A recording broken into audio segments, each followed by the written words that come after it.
Hello viewers, কেমন আছেন সবাই? আশা করি সবাই ভালো আছেন। প্রতিবারের মতো তো আজও আমি আপনাদের সামনে হাজির হলাম নতুন আরেকটি রেসিপি নিয়ে। খুব সহজে কিভাবে আলুর চপ তৈরি করা যায়। তো বন্ধুরা, তো চলুন দেখে নেওয়া যাক খুব সহজে ঘরোয়াভাবে কিভাবে আমরা আলুর চপ তৈরি করতে পারি। একটা মিক্সিং বলে আমি বেসন পরিমাণ মতো নিয়ে নেব। বেসনটি আমরা একটা চালনি নিয়ে চেলে নিব। বেসনটা চেলে নিলে আর আটা বেঁধে থাকে না, দলা বেঁধে থাকে না, ব্যাটারটা খুব সুন্দর হয়। তাই আমি বেসনটি চেলে নিব। চালের গুঁড়া অ্যাড করব। আলুর চপে চালের গুঁড়া অ্যাড করলে আলুর চপটা খেতে অনেক মজাদার হয়। আমি চালের গুঁড়াটা চেলে নিয়েছি।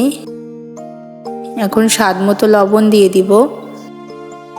দিব ধনিয়ার গুঁড়া, দিয়ে দিব মরিচের গুঁড়া, হলুদের গুঁড়া। এখন সবগুলো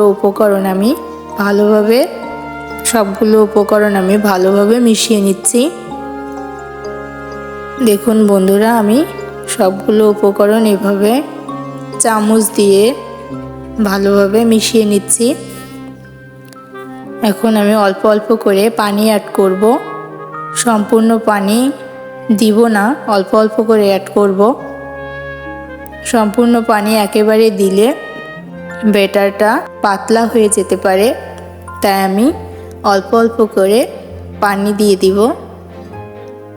দেখুন এভাবে আমি চামচ বা হ্যান্ড উইক্স দিয়ে ব্যাটারটাকে তৈরি করে নিব।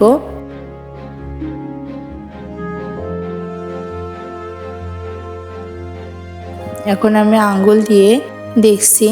দেখুন আমার আঙ্গুলটা কিন্তু ব্যাটারের ভিতর কোট করে গেছে। এভাবে যখন আঙ্গুলটা কোট করে যাবে তখন বুঝবেন আমার ব্যাটারটা তৈরি হয়ে গেছে। আমি ব্যাটারের ভিতর বেকিং পাউডারটা দিয়ে দিলাম।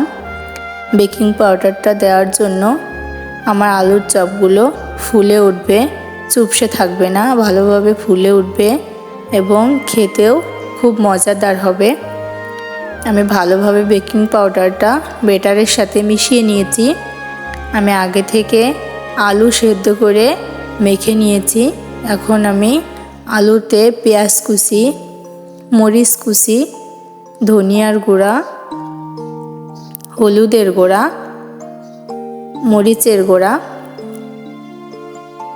এগুলো দিয়ে সবগুলো উপকরণ দিয়ে আমি ভালোভাবে হাত দিয়ে মেখে নিব।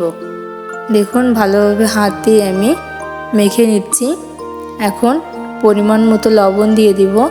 লবণটা না দিলে কিন্তু আলুর চপটা খেতে মজা লাগবে না। ভালোভাবে আলুটাকে এভাবে আমি হাত দিয়ে শেপ দিয়ে দিব।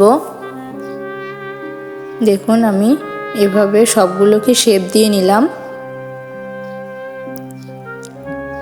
সবগুলো আলু এভাবে আমি শেপ দিয়ে নিচ্ছি। এখন ব্যাটারের ভিতরে আমি আলুটা দিয়ে এপিট ওপিট করে ব্যাটারটাকে আলুর উপর মেখে নিব। দেখুন আলুটা কিন্তু খুব সুন্দরভাবে কোট করে গেছে। এখন হাঁড়িতে তেল দিয়ে দেব। তেলটা ভালোভাবে গরম করে নিয়ে এর ভিতর এক এক করে সমস্ত আলুর চপকে দিয়ে দিব। সবগুলোকে আমি এক এক করে দিয়ে দিয়েছি। এখন আমি এপিট ওপিট করে ভালোভাবে ভেজে নিব। আমি একটু কড়া করে ভাজবো। একটু কড়া করে ভাজলে কিন্তু খেতে মজাদার হয়, আলুর চপটা মুসমুসে হয়।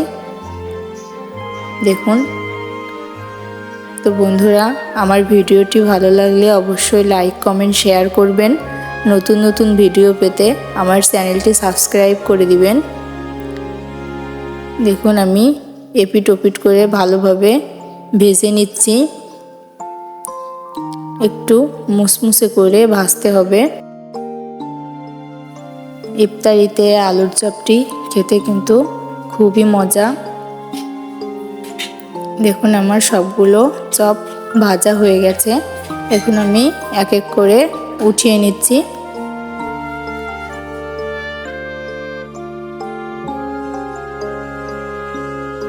এক এক করে সব চপগুলোকে আমি উঠিয়ে নিলাম।